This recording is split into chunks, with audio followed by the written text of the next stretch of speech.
জান্নাতে থাকা অবস্থায় শয়তান, ইবলিশ, হযরত আদম ও হাওয়া কে বিভ্রান্ত করার জন্য এক চতুর ফন্দি আঁটল। সে তাদের কাছে এসে ফিসফিস করে বলল, তোমাদের প্রতিপালক তোমাদেরকে এই নির্দিষ্ট গাছের কাছে যেতে যে কেন নিষেধ করেছেন জানো? কারণ তোমরা যেন ফেরেশতা হয়ে না যাও কিংবা এখানে চিরস্থায়ীভাবে থাকার সৌভাগ্য লাভ করতে না পারো। শুধু এটুকুই নয়, শয়তান তাদের বিশ্বাস অর্জন করতে আল্লাহর নামে কসম খেয়ে বলল, আমি সত্যিই তোমাদের একজন পরম হিতাকাঙ্ক্ষী ও শুভাকাঙ্ক্ষী। শয়তানের এই সুচতুর প্রবঞ্চনা ও মিথ্যা আশ্বাসে বিভ্রান্ত হয়ে তারা সেই নিষিদ্ধ গাছের ফল আস্বাদন করলেন।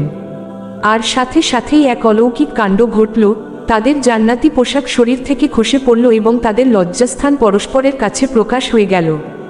এই আকস্মিক ঘটনায় তারা অত্যন্ত লজ্জিত ও বিব্রত হয়ে পড়লেন এবং তড়িঘড়ি করে জান্নাতের গাছের পাতা দিয়ে নিজেদের শরীর ঢাকতে লাগলেন। তখন তাদের প্রতিপালক আল্লাহ তাআলা তাদের সম্বোধন করে ডেকে বললেন, আমি কি তোমাদেরকে এই গাছের নিকটবর্তী হতে নিষেধ করিনি? আর আমি কি তোমাদেরকে পরিষ্কারভাবে বলে দিইনি যে শয়তান তোমাদের প্রকাশ্য শত্রু?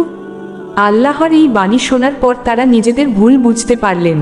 তারা কোনো অজুহাত না দেখিয়ে অত্যন্ত বিনয় ও নম্রতার সাথে নিজেদের অপরাধ স্বীকার করলেন।